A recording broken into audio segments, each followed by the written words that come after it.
to understand the threats and capabilities of our adversaries. That's where we start.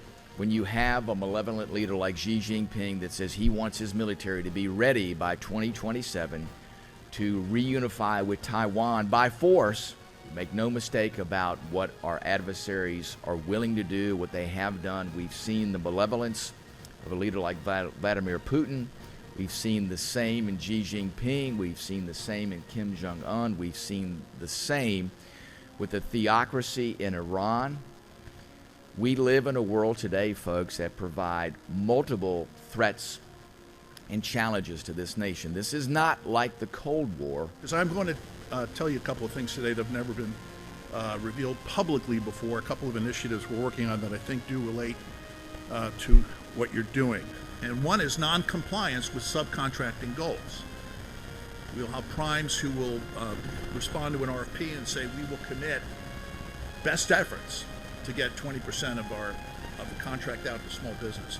Well, frankly, folks, sometimes those best efforts are no efforts, and there's really no teeth involved with that if they fall short.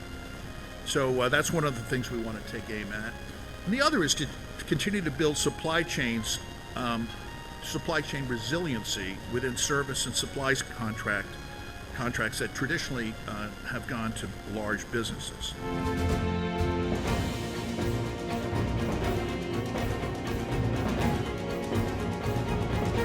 Well, I know Bill and I had talked a little bit earlier today, and I think he's touched on this with the group. You know, we, in the maintenance community, we have been beating the drum for years and years and years. We need maintenance dollars, we need maintenance dollars, we need maintenance dollars. Well, without the infrastructure, with those maintenance dollars, I just can't get it done. And maybe we don't have to go fight Congress for all of that money if there's some opportunities that are already out there in the private industry in terms of machining and infrastructure to support some of the shipyard work.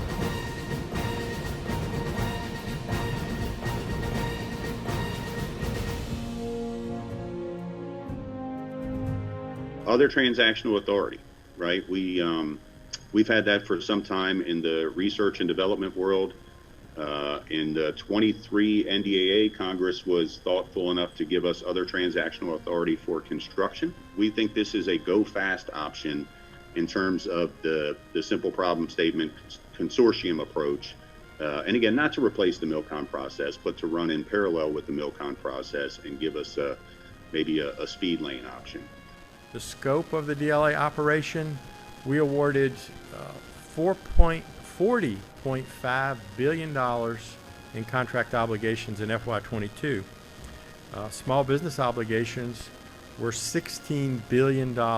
So huge operation, a lot of opportunities for small business, and small business plays a key role in us supporting the warfighter as well.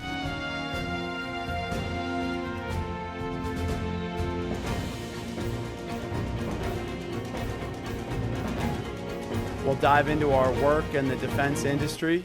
We'll talk about the areas that we want to grow in, and then how we can partner with small and medium-sized businesses. You know, how can I get involved, right? How can we partner? Well, here's some basic stats on supplier diversity. So in last year, we spent $2.2 billion on small and medium-sized business spend, okay? That's about 15% of our overall spend, and that is a number that we're committed to grow.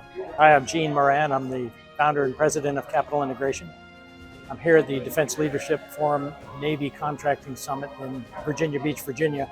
I attend many of the Defense Leadership Forum summits. Every time I come to one of these events, I come away with having learned something new and having met people that I would not otherwise have met.